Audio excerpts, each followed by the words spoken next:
Eduardo, ¿cómo crees que está cambiando la escuela a partir de la inclusión de las nuevas tecnologías? De dos formas. Uno, a través de la inclusión explícita de dispositivos tecnológicos en la educación. Está habiendo un cambio que varía de acuerdo a la implementación que se hace en cada país o de la manera como se implementa en ciertos grados o niveles de la educación.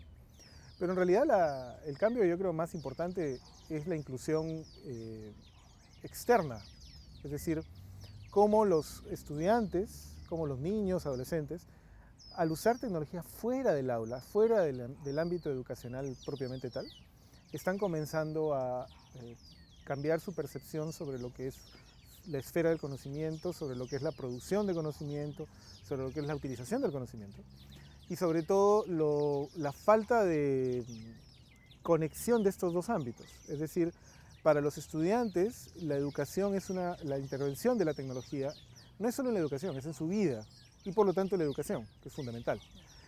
La escuela en cambio tiene por aquí la educación, por aquí el ámbito de la escuela y por aquí la vida cotidiana y no siente que hay una conexión entre los dos. Eso de ahí es donde yo creo que la cosa es más seria. Las escuelas no se están dando cuenta de cómo la vida cotidiana cambia la utilización de tecnología en general. Entonces siguen viendo a la tecnología como un acompañante del proceso educativo, cuando en realidad es un acompañante de la vida que influencia el proceso educativo. ¿Y vos crees que eso ocurre de una forma particular en América del Sur? Yo creo que hay particularidades que tienen que ver con la superposición de esferas culturales. Yo creo que eso influye mucho. Es decir, yo veo la influencia, por ejemplo, ¿no? De la cultura popular argentina, de ciertos ámbitos de la cultura popular argentina, mexicana, como la norteamericana, como la global, si quieres, en los jóvenes peruanos. Y aparte lo local, o sea, hay como varias esferas que se superponen, ¿no? Lo local, lo regional, lo global. Mientras que la escuela sigue siendo la escuela peruana, la escuela argentina, la escuela chilena, ¿no es cierto? Cada escuela se preocupa de lo que pasa en su país, pero no se da cuenta que esa superposición enriquece y al mismo tiempo complejiza la relación del estudiante con su cultura, con su esfera cultural, ¿no? Y la ignora. Entonces, cuando de pronto te das cuenta de que los chicos de ahora, en el Perú por lo menos, ¿no? Muy probablemente tienen una lealtad mucho mayor a un equipo español de fútbol que a un equipo peruano de fútbol, ¿no? Y eso es estrictamente por su consumo mediático, ya te das cuenta de que hay un cambio en su percepción de quiénes son.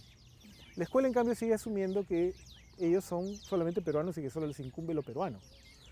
Eso de ahí no sé cuánto afecta ni qué tan importante va a ser en el mediano plazo, pero yo creo que hay un cambio importante que la escuela está ignorando, ¿no? Sigue actuando como si la coincidencia entre el sistema educativo y la experiencia cultural estuvieran perfectamente sincronizadas.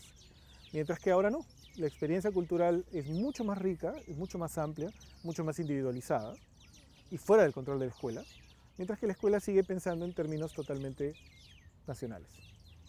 ¿Y crees que desde las políticas públicas se está haciendo algo en nuestra región en relación a ese conflicto o esa tensión entre la escuela y las tecnologías? ¿Qué opinas vos sobre la dirección que están tomando esas políticas públicas? Yo creo que el principal problema está en que la tecnología está siendo vista como una forma de mejorar el rendimiento escolar, ¿no es cierto? Lo cual no es una mala idea en general. Ante la claridad de nuestra carencia en la formación de escolares, es decir, nuestros estudiantes escolares están a una distancia tan grande de los del resto del mundo, de ciertos países europeos, de Asia, que se siente la urgencia de encontrar soluciones a la calidad educativa. El problema está en que se sigue pensando en la tecnología como algo que tú puedes controlar completamente. Y las tecnologías digitales, los nuevos medios, no se pueden controlar como se podía controlar un libro. O sea, tú dabas los libros y asumías que no iban a salir de esos libros. Ahora ya no. Entonces se asume que los beneficios son los beneficios que yo defino, por así decirlo. Y lo que está pasando en realidad es que los beneficios y los perjuicios que produce el acceso generalizado a los nuevos medios y a la tecnología de información no se pueden controlar, porque escapan del ámbito del aula, escapan del ámbito de la institución educativa. Donde yo he visto que la cosa funciona mejor es cuando hay profesores muy dedicados y muy comprometidos con su tarea, que lo que hacen es sacar a los chicos de su independencia, por así decirlo, y les dicen, vengan y lo que ustedes tienen, tráiganlo al aula. No les dices lo que tienen que hacer, sino que les dices, traigan lo que ustedes tienen al aula. Ahí funciona, pero eso pues es una minoría minúscula. Estamos hablando que el 1% de los docentes, y ciertamente no es el sistema educativo el que está haciendo eso. ¿Ves que las políticas públicas en relación a esta inclusión de las tecnologías se está dando en América del Sur de manera desigual o vamos haciendo desde los distintos países más o menos las mismas políticas de manera paralela? Yo creo que hay implementaciones distintas, pero que parten de una, digámoslo así, similitud conceptual, ¿no? Que es esta noción de que la tecnología se debe usar de una forma determinada, es decir, como una herramienta en el aula con capacidad transformativa, como acceso a información. Yo entiendo que hay una necesidad de cambiar relativamente rápido las cosas y que a veces eso no permite tener un poco de análisis previo, pero como que se ha descuidado esa dimensión, ¿no? Analizar realmente qué es lo que está pasando, tener más pilotos si quieres. Ahora, evidentemente hay implementaciones distintas, es decir, el Perú y Uruguay incluso, que son los dos países que han implementado la XO1, ¿no? La computadora OLPC, las han implementado distinto. Entonces, evidentemente eso implica aproximaciones muy distintas sobre lo que significa la utilización de tecnología en el aula. Es decir, en Uruguay ha ido acompañado con acceso a Internet, en el Perú no necesariamente, por ejemplo, ¿no? Cosas como esas. Pero digamos que los principios conceptuales que están detrás son muy similares, ¿no? La tecnología es indispensable, es una herramienta de modernización radical y es una forma de acceso a información. De nuevo, dentro de esta lógica de que al ser algo que se mete al sistema educativo, se tiene que someter al sistema educativo. Y de acuerdo a tus investigaciones, ¿qué ves en relación a qué hacen los chicos y los adolescentes con las tecnologías? Ahí hay una cuestión muy interesante porque una de las primeras constataciones que uno ve es que, al menos en el Perú, y yo me imagino que debe ser lo mismo en el resto de América Latina, tienes que ir a lugares muy, pero muy alejados para que los chicos no tengan una noción de qué cosa es una computadora y para qué sirve, ¿no? Acá en el Perú, pues investigaciones que llevan, le preguntan a niños en escuelas con OLPC en zonas alejadas de Lima, van donde ellos y le dicen, oigan, acá hay una computadora. No, no es igual que la computadora que yo conozco, ¿no? Entonces desde muy chicos ya saben lo que es una computadora. Entonces esa es la primera cosa. Lo segundo es, el consumo cultural ha cambiado profundamente. Es decir, no es que la tecnología haya superado a la televisión, sino que el consumo televisivo se ha desplazado a la computadora, a la internet. Por ejemplo, ya no se ve tanto programa en televisión, se ve, pero ya no tanto como antes. Y dependiendo de tu nivel de conectividad, sin duda, tú puedes hacer el consumo en tus términos. Tú ves la televisión que tú quieres. Y encima incorporas toda una dimensión de consumo solo de internet, ¿no? Entonces, si tú vas y le preguntas a los chicos por todo el Perú, ¿no? ¿Quién es el bananero? ¿No? Te van a decir, lo saben perfectamente. Es sorprendente. No tienen muy bien claro quién es en el sentido estricto de la palabra, pero lo han consumido, ¿no? Y las escuelas, los colegios no tienen idea de eso. Siguen pensando que la televisión es mala y todavía no se han dado, o que la internet es mala, pero no saben lo que hacen con las computadoras. Entonces hay una primera dimensión de consumo que es generalizada, que es impresionantemente distribuida a todo nivel social.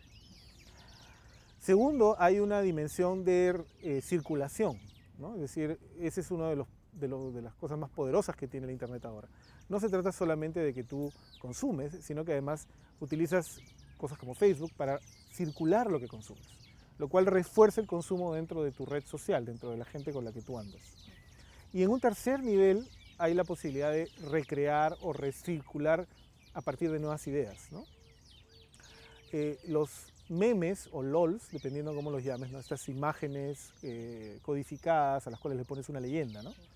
Primero era simplemente la circulación de ellos y luego es el crear tus propios memes. Y hay softwares que te permiten hacer eso. Entonces tú de pronto te encuentras con chicos que en el colegio hacen memes de sus profesores o memes de sus compañeros, ¿no? Y entonces ese es el tipo de circulación que ocurre ahora, ¿no?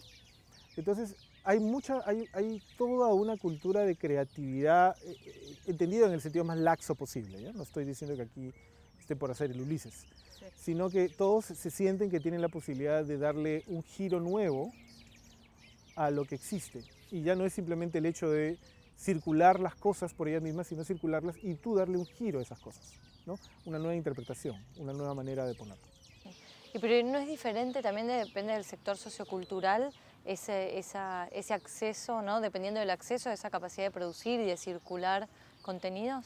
Hay prácticas que son muy similares en distintos estratos sociales, pero la gracia es las referencias culturales que se utilizan, ¿no? Entonces, el acceso de alguna manera lleva, lo que estamos constatando es que el acceso lleva a un conocimiento de prácticas, pero el contenido de las prácticas es lo interesante. Es decir, el contenido de esas prácticas refleja patrones socioculturales. Acá en el Perú ha pasado una cosa muy precisa, que es que en el Perú fue muy popular hace muchos años un servicio de red social que se llama High Five, que te permitía redecorar tu página de una manera muy recargada, ¿no? Y eso no lo puedes hacer en Facebook, entonces lo que ha parecido era hacerlo con tus fotos, ¿ya? Y eso se ha identificado, creo yo, de una manera exagerada, con un sector social, que es el sector social de lo que podría llamar la clase media emergente, que se tratan entre ellos como amix. Oye, amix. Y de ahí ha salido esta idea de la mixer. En los sectores socioculturales de mayores ingresos de Lima, los amixers son sinónimo de kitsch, ¿ya? Entonces, las prácticas de los amixers son inferiores a las prácticas de ellos. Las de ellos son más sofisticadas. Y entonces, no, esos son amixers, ¿no? Porque reflejan una estética, un estilo que está identificado con esos sectores emergentes. Entonces, se encuentran en los mismos sitios, consumen lo mismo, pero lo significan y lo resignifican de maneras distintas, ¿no? Y eso de ahí tiene mucho que ver con el capital cultural de las personas, o sea, cuánto conocen del mundo, cuánto conocen de la cultura, y sin duda también de sus redes sociales, de la gente que conoce en la cual ciertas prácticas son consideradas inadecuadas, ¿no? Entonces, de alguna manera hay patrones socioculturales que se reflejan en prácticas que parecen ser idénticas, pero que no lo son. ¿Qué tipos de usos o de utilizaciones y apropiaciones se dan en los jóvenes que, de acuerdo a su sector de nivel sociocultural o su grupo de referencia? Hay una cosa que creo que es importante decir primero, ¿no? Una vez que tú tienes acceso, eso no produce automáticamente un cambio en tu relación con la cultura, ¿ya? El acceso por sí mismo no cambia tu capital cultural. O sea, no es que porque tú puedas escuchar toda la música del mundo lo vas a hacer, ¿no? No porque tú puedas bajarte películas de todo el mundo lo vas a hacer. Eso es lo primero que tenemos que tener presente. ¿Por qué lo haces? ¿No? Eso tiene que ver mucho con lo que llamaríamos el capital cultural, es decir, el entorno sociocultural, que tiene que ver con clase, pero también tiene que ver con el tipo de educación que has recibido, con los estímulos familiares, que te lleva a buscar cosas nuevas o a consumir lo que siempre consumes. Ese es un corte, yo creo, crítico en la época contemporánea, es decir, la separación está ahí. Darle acceso a los chicos significa darles una posibilidad de consumo. ¿Qué consumes? Tiene que ver con qué traes. ¿Qué traes? Tiene que ver con tu entorno, con tu capital. ¿Y para qué y cómo haces ese consumo? Tiene que ver con más bien la gente que conoces, que te puede simplificar las cosas. No todos entienden la computadora como una herramienta que tienen que dominar.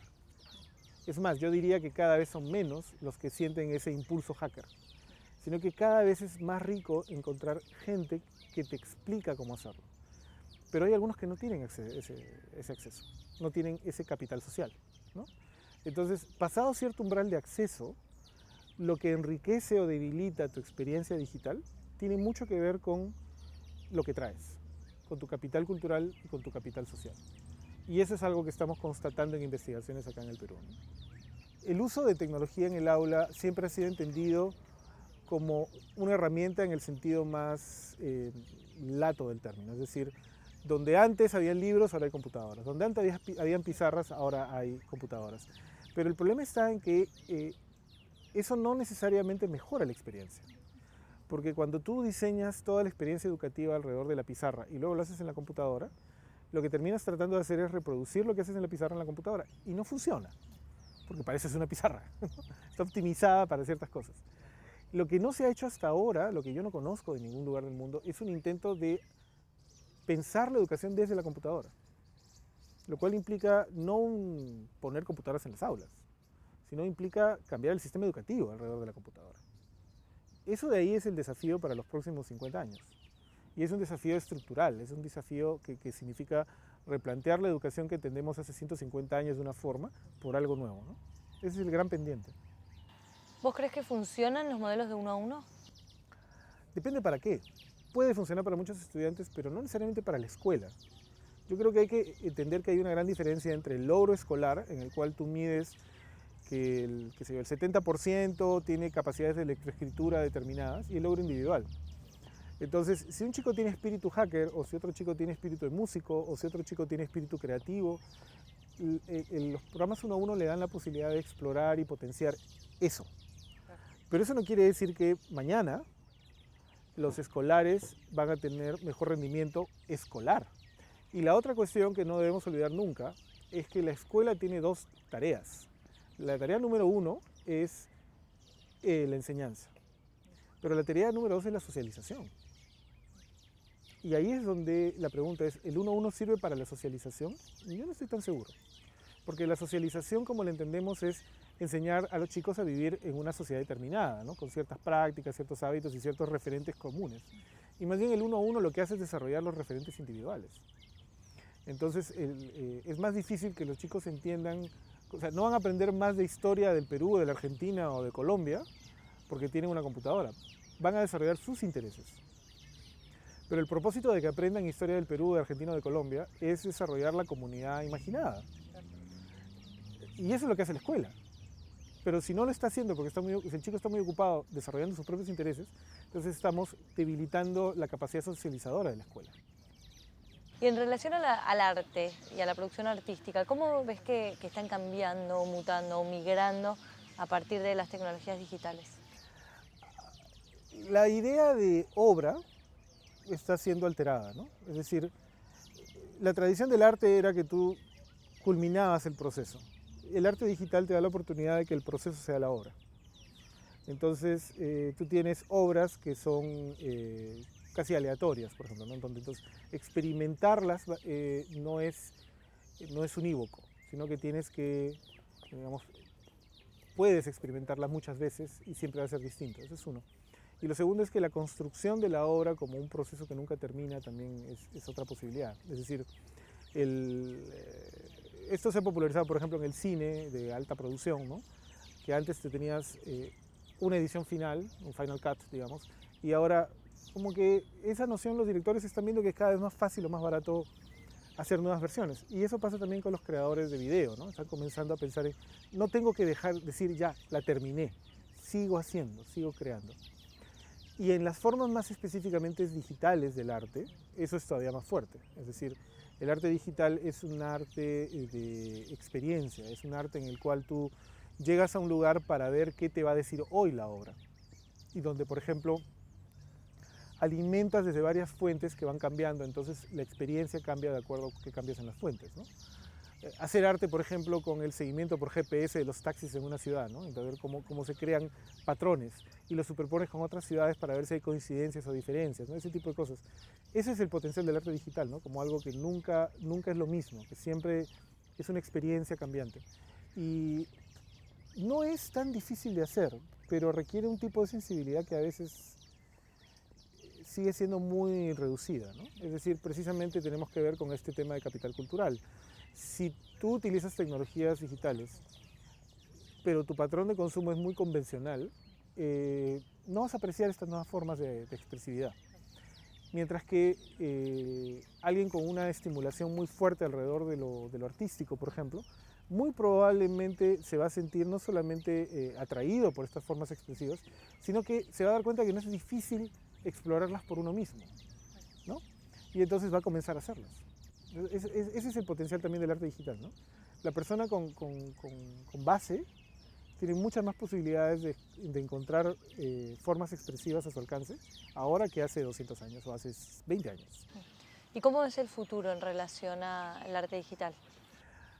Me gustaría pensar que lo que va a haber es cada vez más autoproducción, que cada vez más jóvenes van a encontrar la manera de expresarse mediante el arte digital.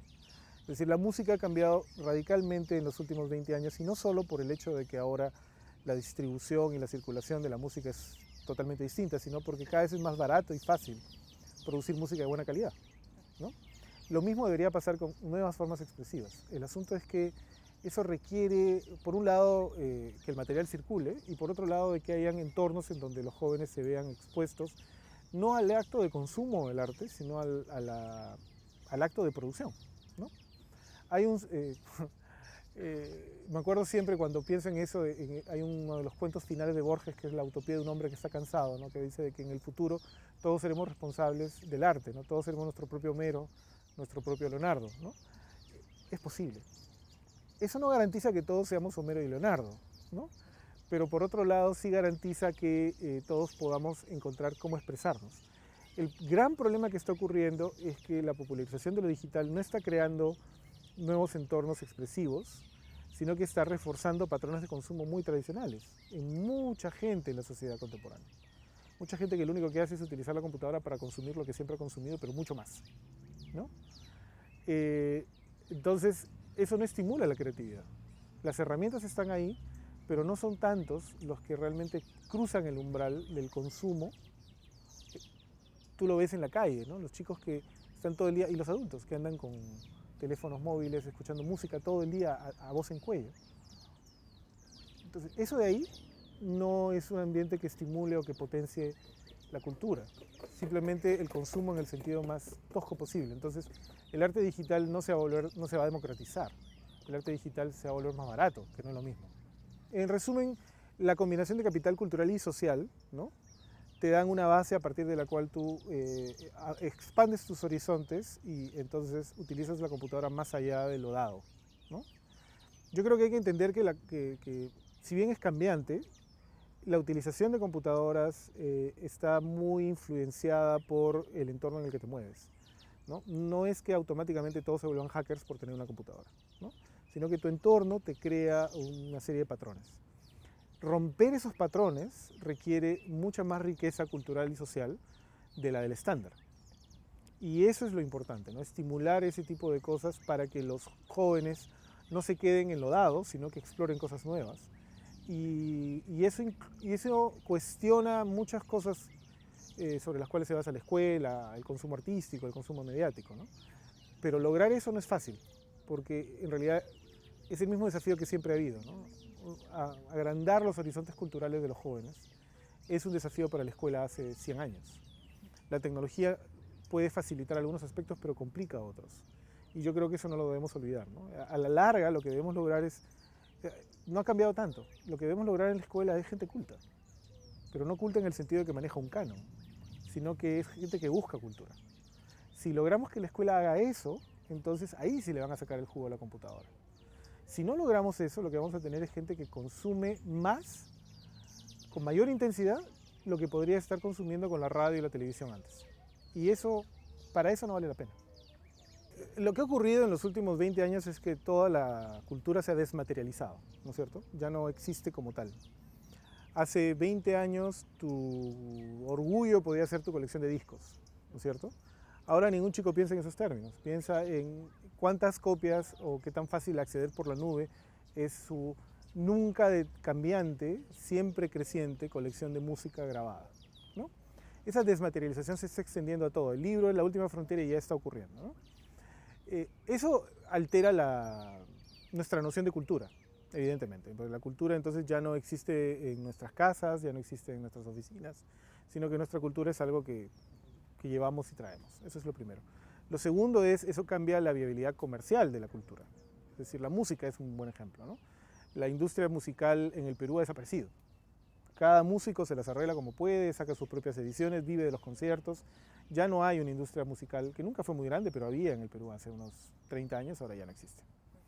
La industria musical, me imagino, en otros países de América Latina con mayor tradición debe estar sobreviviendo con las justas, y la industria global ahora está reducida a menos de la mitad de lo que era, ¿no? Entonces los nuevos artistas son los que sufren. Bueno, los consolidados no hay problema. Paul McCartney, mientras todavía pueda caminar, va a seguir llenando estadios. Pero en algún día en el futuro, no tan lejano, todos ellos van a dejar de cantar. ¿Y qué va a quedar? No hay nada. Cada vez hay menos grandes figuras de la música porque la industria que las alimentaba ya no existe. Y lo mismo está pasando de alguna manera con el cine, ¿no? El cine cada vez necesita más subvención estatal para sobrevivir. en los países que no tienen un modelo industrial como el norteamericano. Y el modelo industrial norteamericano cada vez es más pobre en términos de creatividad, ¿no? Entonces estamos viendo un deterioro del modelo económico y no sabemos qué lo va a reemplazar todavía. Esa es una cosa que yo creo que hay que tener muy clara. Entonces, evidentemente hay una influencia de esta cuestión del consumo ilimitado, ¿no? Sin barreras. Yo me acuerdo en algún momento daba una discusión con algunos alumnos que me decían, pero yo quiero completar mi colección de películas de acción coreanas. Y le digo, ya, está bien, pero ¿por qué quieres quererlo hacer? No quiere decir de que tengas derecho a hacerlo. Son dos cosas distintas.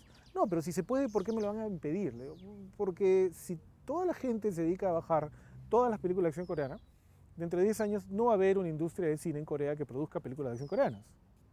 No hay un modelo, no ha emergido un modelo nuevo para sostener a la industria. Todavía. Hasta ahora a nadie se le ocurre cómo.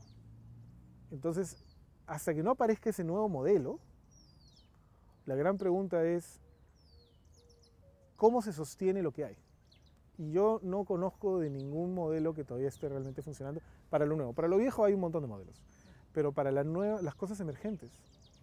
Y no es una pregunta, no creo que sea una cosa trivial. No creo que sea una cosa trivial porque el riesgo que corremos es provincialización, ¿no?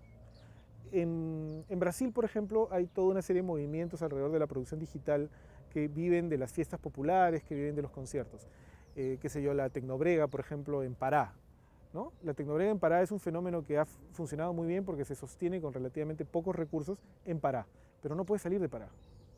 ¿Por qué? Porque está ocurriendo lo mismo en distintas partes de Brasil. Y me imagino que algo así está ocurriendo en el Perú en otra escala también. Es decir, gente que logra encontrar un modelo de supervivencia pero que no trasciende lo que tiene. Eso de ahí es un gran problema para el futuro porque estamos perdiendo nuestra noción colectiva, ¿no? Nuestra noción de una esfera cultural nacional, para no hablar de lo latinoamericano. Por ejemplo, en América Latina siempre hemos tenido una digamos, gran sombrilla cultural, ¿no? Países que han sido los líderes. Es decir, el referente cultural siempre ha sido, en el deporte, por ejemplo, ha sido Argentina, ¿no es cierto?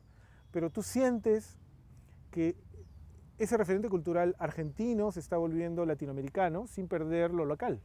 Y entonces estamos perdiendo la capacidad de conversar de cosas comunes. Entonces tenemos que ver las Olimpiadas, y claro, por ahora todavía las Olimpiadas están limitadas a la televisión de una manera muy rígida, y ver las Olimpiadas resulta que es verlas una transmisión argentina o una transmisión peruana. Pero no hay una transmisión latinoamericana, a pesar de que se supone que es un programa para América Latina. Entonces, curiosamente, la abundancia de accesos no nos está creando una noción más global del consumo, sino que nos está reduciendo a silos de consumo local. Esa es la sensación que me da lo que está pasando ahora, ¿no? Tenemos acceso a todo, pero cada vez es más difícil que ese todo global funcione. Entonces, como las respuestas son locales, los modelos de negocio son locales, ¿no? Estamos simultáneamente siendo globales en el acceso, pero las prácticas de consumo se vuelven más locales. Es una paradoja que, digamos, no está mapeada correctamente, pero que yo creo que nos puede afectar mucho en los próximos años. ¿Cómo definirías en 3 palabras América del Sur digital? Bendecida por el español, ¿no? Y maldecida por el español. Es decir, bendecida por el español porque todos podemos conversar, pero maldecida por el español porque todo viene de afuera. Cada vez hay menos producción regional o que pueda ser vista como regional, y entonces lo que tú sientes es que los jóvenes se tienen que comunicar en inglés para decir lo que quieren decir. Eso es lo que yo veo con mis estudiantes, por ejemplo, ¿no? Su expresividad se va al inglés porque de ahí viene todo. Entonces el español no les sirve tanto como debería, ¿no? Sus referencias culturales se están volviendo muy anglosajonas. Es decir, tú tienes el contenido local y el contenido global, pero no hay nada al medio. Y lo que había en América Latina es que siempre había algo al medio. Y eso es lo que estamos perdiendo, ¿no? O sea, qué sé yo, desde el tango hasta el Chavo del Ocho, siempre han habido referentes culturales locales, pero que se volvían latinoamericanos. Cada vez hay menos de eso. Cada vez hay menos de eso. Y eso es un problema, porque nos enteramos de todo, pero no vemos que es local. Perdemos la esencia de esa familiarización con lo local porque lo entendemos así como algo que lo resignificamos globalmente, por así decirlo. Entonces vemos a, qué sé yo, ¿Qué cosa es lo que llega ahora del Río de la Plata? Los guachiturros, ¿no? ¿Por qué? Porque no tienen nada, porque son carentes de cualquier singularidad cultural. Son simplemente pura expresividad en el peor sentido posible. Y por eso son fáciles de consumir, porque no nos obligan a entender nada de lo que hay detrás. Eso era bueno, o sea, eso podrías decir, es la broma que siempre se hacía hace, digamos, un par de generaciones, ¿no? Por tanto, escuchar tango y hablas como argentino, ¿no? Ahora no necesitas ni siquiera adoptar el acento para disfrutar de los guachiturros. Y eso es lo que viene del Río de la Plata ahora. O sea, nadie me va a negar que ese es un deterioro.